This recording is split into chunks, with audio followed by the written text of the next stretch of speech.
నమస్కారం. బీఆర్కే భక్తి ఛానల్కి స్వాగతం. నేను మానస.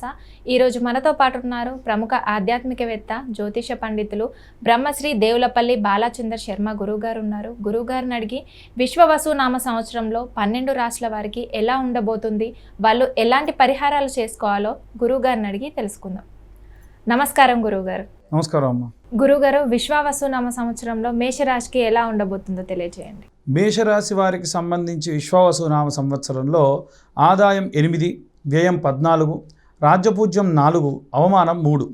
ఈ ఏడాది కీలకమైనటువంటి మార్పులు చోటు చేసుకునే అవకాశం ఉంది. సాధారణంగా వీరికి ఏలిన నాటి శని ప్రభావం ప్రారంభ దశలో ఉన్న కారణం వల్ల మనకు మొత్తం ఏలినాటి శని ప్రభావం 30 నెలల పాటు ఉంటుంది. మొదటి 10 నెలల్లో కూడా తల్లిదండ్రుల యొక్క ఆరోగ్యానికి సంబంధించినటువంటి వాటికి సంబంధించి ఇబ్బంది పడేటువంటి అవకాశం ఉంది, తల్లికి కానీ తండ్రికి కానీ. విదేశాలకు సంబంధించి విదేశీ విద్య అనుకూలంగా ఉంటుంది విద్యార్థుల పరంగా. అలాగే వీరికి అనుకూలమైనటువంటి పరిస్థితులు ప్రథమార్థంలో సగం భాగం అయిపోయిన తర్వాత కంటే 3 నెలల తర్వాతకి ఉండేటువంటి అవకాశం ఉంది. వీరి యొక్క విద్యార్థులకు సంబంధించి పర్యాటక, టెలికమ్యూనికేషన్స్, ప్రయాణాలకు సంబంధించిన రంగాల వారికి సంబంధించి, ఉద్యోగులకు సంబంధించి బదిలీలు అవ్వడము, ఇవన్నీ కూడా జరిగే అవకాశం ఉంది. కొన్ని మార్పులు ఉద్యోగులకు అంటే ఎప్పటి నుంచో మార్పు అనుకుంటున్నారు, కానీ ఆ మార్పు జరిగితే మాత్రం తట్టుకోలేని పరిస్థితి, ఆ వాతావరణం ఇముడుకోలేనటువంటి పరిస్థితి జరిగే అవకాశం ఉంది. కాస్త శ్రమ వీరికి అవసరం. ఖచ్చితంగా శ్రమిస్తే మాత్రం ఫలితం దక్కుతుంది. ఉద్యోగస్తులకు సంబంధించి కష్టానికి తగినటువంటి ప్రతిఫలం పొందే అవకాశం ఉంది. కొన్ని ఇబ్బందులు పడేటువంటి అవకాశం ఉంది. కానీ ఇదంతా కూడా ఈ ఏలినాటి శని ప్రభావానికి సంబంధించి ఆర్థిక పరంగా కంటే కూడా మానసికమైన, శారీరకమైనటువంటి ఆందోళన కాస్త ఎక్కువగా ఉంటుంది. మేషరాశి వాళ్ళు ఎలాంటి పరిహారం చేసుకుంటే మంచిది అంటారు గురుగారు? మేషరాశి వారికి సంబంధించి చేసుకునే పరిహారాల కంటే మనకు రైతులకు సంబంధించి ఇంకా ఉన్నాయి. వాటికి సంబంధించి దిగుమతికి సంబంధించిన విషయాల్లో రైతులకి కాస్త అనుకూలంగా ఉండేటువంటి అవసరం ఉంది. మేషరాశి వారికి కుజుడు రాష్ట్రాధిపతమ్మ, కాబట్టి కుజుడు రాష్ట్రాధిపతిగా ఉన్నప్పుడు సినీ రంగంలో ఉన్న వారికి సంబంధించి ధైర్యము, కోపము, ఉద్రిక్తత ఎక్కువ ఉంటుంది. ఇలా ఉన్నప్పుడు వీరేంటంటే ధైర్యంతో కూడి కోపంతో ఉండడం వల్ల ఏంటంటే తిట్టకూడని వారిని తిట్టడం, ఇవాళ రేపు చూస్తే కొంతమంది ప్రెస్ వాళ్ళ మీద కోపం పడడం, ఇలాంటివి జరుగుతుంది.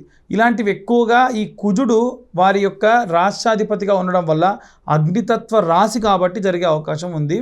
ముఖ్యంగా రాజకీయాల్లో ఉన్న వారికి అద్భుతమైనటువంటి న్యాయకత్వ సామర్థ్యం కలుగును, అంటే నామినేటెడ్ పోస్టులు లాంటివి వచ్చేటువంటి అవకాశం ఉంది.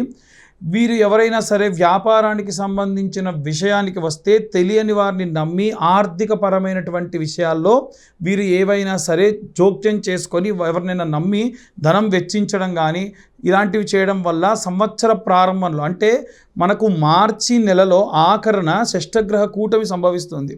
ఆ తర్వాతకు వచ్చేటువంటి కాలం ఏదైతే ఉందో ఉగాది, ఈ సమయంలో ఈ షష్ఠగ్రహ కూటమి పూర్తయిన తర్వాతి కాలం కాబట్టి కాస్త ఇబ్బంది పడేటువంటి అవకాశం ఉంది. ఆ తర్వాతకి అంటే మే 12వ తారీఖు తర్వాతకి శని ద్వాదశ స్థానంలోకి సంచరించడం వలన వీరికి అనేకమైనటువంటి మార్పులు కలిగే అవకాశం ఉంది. వీరికి కష్టానికి తగ్గ ప్రతిఫలం రాదు అని బాధపడే అవకాశం కూడా కనిపిస్తుంది. వ్యాపారం చేసేవారు ముఖ్యంగా కొన్ని ఇబ్బందులు పడేటువంటి అవకాశం కూడా ఉంది. మనము అంటే ఈ జాతక కుండలి తెలిసిన వారికి బాగా తెలుస్తుంది. మనకని బాక్సులు కనిపిస్తాయి కదండి, దాంట్లో ఫస్ట్ బాక్స్ కాకుండా సెకండ్ బాక్స్ నుంచి మనం కౌంట్ చేస్తాం. అక్కడి నుంచి చూసుకుంటే 1, 2, 3, 4, 12 స్థానాలు ఉంటాయి. ఆఖరి స్థానంలో కనుక ఏవైనా పాపగ్రహ సంచారం జరిగితే అధికమైన ఖర్చు. అయితే ఆ పాపగ్రహ సంచారం ఏదైతే ఉందో అది ఈ యొక్క శనిగ్రహం కుంభం నుంచి మీనంలోకి వెళ్తుంది. ఆ సమయంలో ఏమవుతుంది అంటే పిల్లలకు సంబంధించి ఏవైనా విద్యకు సంబంధించి ఖర్చు పెడతారు. ఖర్చు అనేది మనం బాధపడ్డా పిల్లల కోసం ఖర్చు పెడుతున్నాం కాబట్టి కాస్త సానుకూలంగా చూడవచ్చు. అలాగే మేషరాశి వారికి ఈ యొక్క మే 12వ తారీఖు తర్వాత కాస్త సానుకూల పరిస్థితులు అనుకూలించేటువంటి పరిస్థితులు ఉన్నప్పటికీ మిశ్రమ ఫలితాలు అధికంగా గోచరిస్తూ ఉంటాయి. అంటే ధనపరంగా బాగుంటే ఆరోగ్యపరంగా, ఆరోగ్యపరంగా బాగుంటే ఆర్థిక పరంగా, లేకుంటే ఇంట్లో ఏవైనా చికాకులు రావడము, లేదా వారి యొక్క వర్క్ ప్లేస్లో ఏమైనా ప్రెషర్ అధికంగా ఉండడం, ఇవన్నీ ఎందుకు అంటే శని మనకి ఈ యొక్క ఏలినాటి శని ప్రభావంలో 30 నెలలు ఉన్నప్పుడు మొదటి 10 నెలలలో ఆయన విపరీతమైనటువంటి స్ట్రెస్ ఇస్తాడు, బాధ్యతలు పెంచుతాడు. వివాహం కాని వారికి వివాహం అవుతుంది, ఉద్యోగం రాని వారికి ఉద్యోగం వస్తుంది, ఉద్యోగంలో ప్రమోషన్ కోసం ఎదురు చూస్తున్న వారికి ప్రమోషన్ వస్తుంది, అలాగే డివర్స్ కోసం ఎదురు చూస్తున్న వారికి డైవర్సులు కూడా అవుతాయి. అంటే ఇది కూడా ఇవాళ రేపు ఉన్నటువంటి వ్యవస్థలో కీలకమైనటువంటి అంశం. కాబట్టి ముఖ్యంగా వృద్ధాప్యంలో ఉన్నటువంటి వారికి సంబంధించిన విషయంలో మానసికమైన, శారీరకమైన అనేక ఇబ్బందులు పడే అవకాశం ఉంది. ఏదైనా సరే శారీరక సమస్యను వీరు విస్మరించడం వలన, అంటే ఏముందిలే చూసుకోవడం మామూలే కదా, ట్యాబ్లెట్ వేసుకుంటే సరిపోతుంది అనేటువంటి ధోరణి చాలామందికి ఉంటుంది. అలా చేస్తే ఏవైనా సరే తీవ్రంగా, అంటే చిన్నది కాస్త పెద్దదయ్యే అవకాశం ఉంది. ఎట్టి పరిస్థితుల్లో ఆరోగ్యానికి సంబంధించి వీరు విస్మరించడం లాంటి వస్తువులు చేయకూడదు. మేషరాశి వారు ఎలాంటి పరిహారం చేసుకుంటే మంచిదంటారు గురుగారు? మేషరాశి వారికి సంబంధించి ఏలిన నాటి శని ప్రభావం ఉంది కనుక మనకు నల్ల కాటన్ వస్త్రంలో నువ్వులు నింపుకొని చిన్నది మూట కట్టుకొని నల్లదారంతో కట్టుకొని, మనకు నవగ్రహాల్లో శని భగవానుడు ఉంటాడు కదా, శని భగవానుడు ముందు ఒక మట్టి ప్రమిద కొత్తదే, చాలామంది గుళ్ళలోకి వెళ్ళిపోయి పక్కన ఉన్న వాళ్ళకి తీసుకొని పెట్టేసుకుందామని చూస్తారు, అలా చేయకూడదు.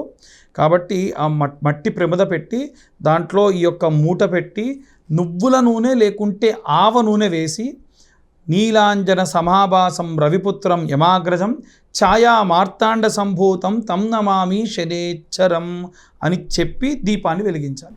ఓకే, ఏ వారం చేయమంటారు? ప్రతి శనివారం చేయడం చాలా మంచిది. అయితే సంవత్సరం మొత్తంలో మనకు 11 నెలలు ఎంచుకోండి. 11 నెలల్లో ప్రతి నెల 4 శనివారాలు వస్తాయి కదా. ఒక్క శనివారం ఆంజనేయ స్వామికి, నెలలో ఒక్క శనివారం ఆంజనేయ స్వామికి ఒక వారం ఆకుపూజ చేయించండి, ఇంకొక వారం సహస్రనామావళి చేయించండి, అంటే 1000 ఆకులతో పూజ, ఇంకొకసారి 100 ఆకులతో పూజ చేస్తారు.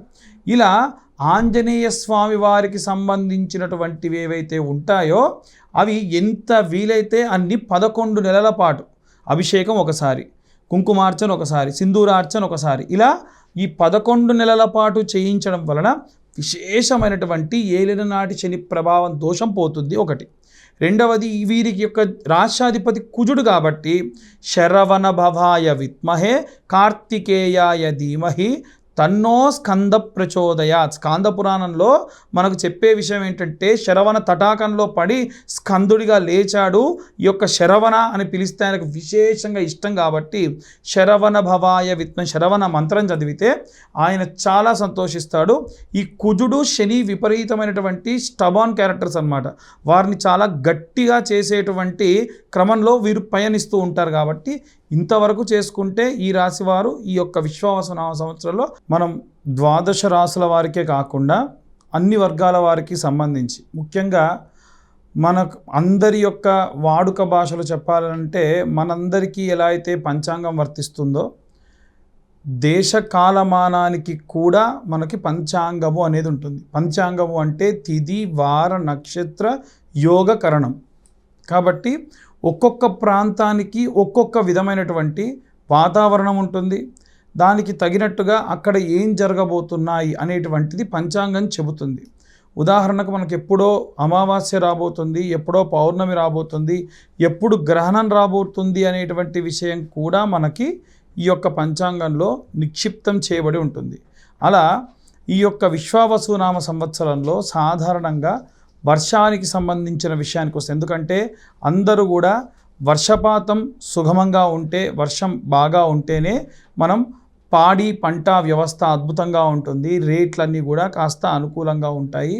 ఈ సంవత్సరం వర్షానికి సంబంధించి కొన్ని సందర్భాల్లో మనకి అధిక వృష్టి అని అంటారు కదా, అనుకోని వర్షాలు, అనుకోని కాలంలో వర్షం పడడం లాంటివి జరుగుతాయి. మిగిలిన కాలం అంతా కూడా వర్షం సమయానికి సానుకూలంగా ఉంటుంది. ఈసారి ఎండలు కాస్త అధికంగా ఉండే అవకాశం ఉంది. అలాగే పంటలకు సంబంధించిన విషయంలో చాలామంది అత్యాశకు వెళ్తే మన పంట ఎప్పుడు కోతలు కోయాలో అప్పుడు కోసేసి దిగుమతి చేసుకోవడం వల్ల నష్టం రాదు. ఇంకా పక్కన వాడి ఖాతా బాగా ఉంది, నాది ఇంకా పెరిగితే బాగుంటుంది అని కనుక ఆశపడితే ఆ పరంగా ఆ సమయంలో అనుకోకుండా వర్షం పడడం వల్ల ఇబ్బంది పడేటువంటి అవకాశం ఉంది. ఓకే గురుగారు, చాలా చక్కగా వివరించారు మేషరాశి గురించి. ధన్యవాదాలు.